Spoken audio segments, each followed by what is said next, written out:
Merci de renouveler votre confiance à l'équipe de Sport Team. Bienvenue à ce nouveau numéro du Capsule Sport en volleyball. Le Kenya Pipeline ambitionne le titre de volleyball du championnat des clubs de la zone V de la Confédération africaine de volleyball qui débute ce 14 novembre 2023 à Kigali au Rwanda. Cette compétition d'une semaine verra les matchs féminins se jouer selon un format de tournoi à la ronde en raison du petit nombre d'équipes.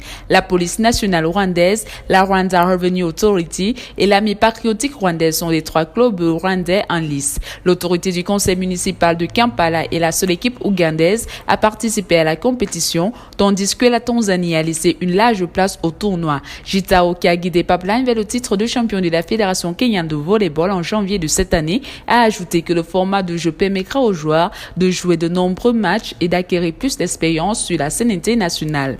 Dans le cadre masculin, c'est 6 équipes qui vont se côtoyer. Pour rappel, Kigali accueille pour la 2e fois la première compétition de club après avoir accueilli la première édition masculine en 2019. Parlons toujours du Kenya. Ce pays a été placé dans la poule C de la Coupe du monde de hockey à Saint prévue à Mascate au MAM du 28 au 31 janvier 2024. Il affrontera à cet effet la Nouvelle-Zélande le 28 janvier avant de recevoir Trinité et Tobago le même jour. Le match contre l'Australie est prévu le 29 janvier.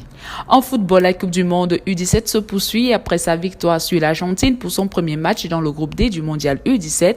Le Sénégal affronte la Pologne ce 14 novembre. En cas de succès, les Lionceaux assureraient leur qualification pour les 8e de finale avant même la 3e et dernière journée. En tennis, les Zimbabwéens Benjamin Lock, l'actuel 342e mondial au classement ATP, entre en lice au tournoi Challenger de Grandmontville au Canada ce 14 novembre 2023. En 8e de finale, il va en découvre avec Benjamin Thomas Gorge, un adversaire largement à sa portée, du moins sur le papier, puisque le Canadien pointe dans les profondeurs du classement à la 1872e place. Benjamin Lock devrait donc tenter de mettre un terme à la série des 5 défaites consécutives enregistrées. Car il faut le rappeler, ça fait plus d'un mois que le Zimbabwéen n'a plus remporté le moindre match depuis son dernier succès en date du 2 octobre 2023. En basket, Pascal Siakam renverse les Wizards. Les Raptors ont réalisé une remontée exceptionnelle dans la nuit du lundi 13 novembre au mardi 14 novembre face aux Wizards 111-107.